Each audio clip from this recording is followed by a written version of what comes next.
सियावर रामचंद्र की जय। कह मुनि बेहसी गूढ़ मधुबानी, सुता तुम्हारी सकल गुण खानी। सुंदर सहज सुशील सयानी, नाम उमा अंबिका भवानी। नारद जी हंस करके गंभीर कोमल वाणी से बोले, राजा दक्ष से जिनकी पुत्री की कन्या जो थी उनके गुण दोष देखने के लिए नारद जी आए हुए थे। तो नारद जी हंस करके सती के पिता दक्ष से बोलते हैं कि तुम्हारी पुत्री सब गुणों की खान है। किस प्रकार से? जो रजोगुण, तमोगुण, सत्वगुण जिनसे ब्रह्मा, विष्णु और शिव जी की उत्पत्ति होती है, वही तुम्हारी पुत्री है। यही गूढ़ वाणी है। अथवा तुम्हारी सुता उन सब गुणों से जो स्त्रियों को चाहिए वह सभी गुण आपकी पुत्री में विद्यमान है। यह बिना श्रृंगार के स्वभाव से ही सुंदर, शीलवती और चतुर होगी। और नाम अनेक हैं, पर इस समय उमा, अंबिका और भवानी, इस प्रकार 3 नाम से आपकी पुत्री के नाम होंगे। सब लक्षण संपन्न कुमारी, हो यही संतत पियहि प्यारी।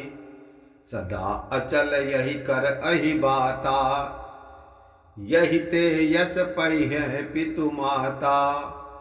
और नारद जी सती के गुण दोषों का बखान करते हुए क्या बोलते हैं राजा दक्ष से कि यह जगत के उत्पत्ति आदि सब लक्षणों से संपन्न अर्थात भरी हुई है और सदा अपने पिया को प्यारी होगी। इसका सौभाग्य सदा अचल रहेगा और इससे माता पिता को यश भी मिलेगा। इस प्रकार नारद जी राजा दक्ष से उनकी पुत्री के गुण दोषों का बखान कर रहे हैं। हो यही पूज्य सकल जग माही, यही सेवत कछु दुर्लभ नाही।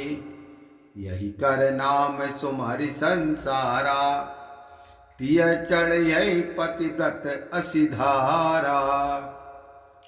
और नारद जी क्या बोलते हैं कि यह सब जगत में पूज्य होगी और इसकी सेवा करने से मनुष्य को किसी प्रकार का ऐसी कोई वस्तु नहीं होगी जो दुर्लभ हो।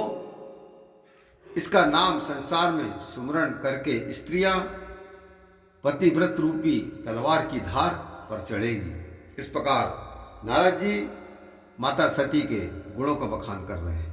शैल सुलक्षणी सुता तुम्हारी, सुनहु ते अव अव गुण दुई चारी।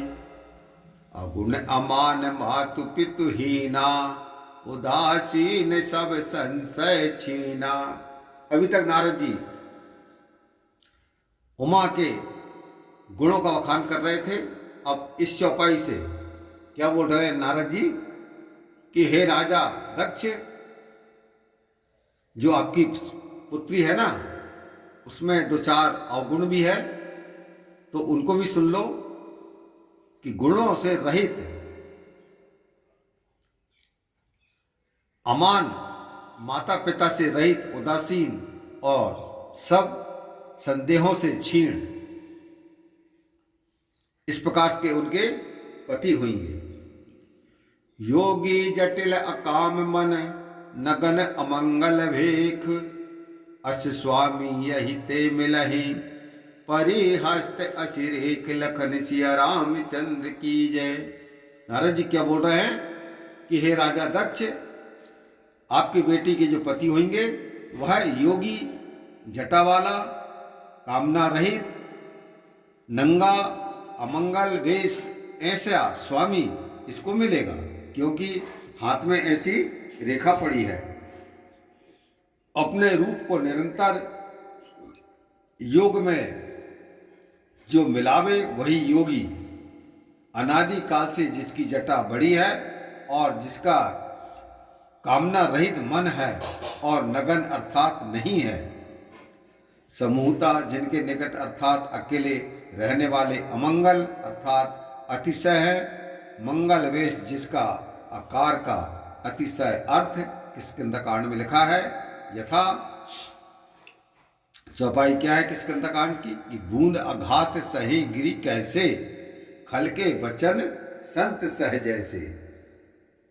आघात का अर्थ अतिशय घात है और शेष पूर्ववत है। इस प्रकार नारद जी माता सती के पति में जो गुण या अवगुण कहो उनका बखान कर रहे हैं।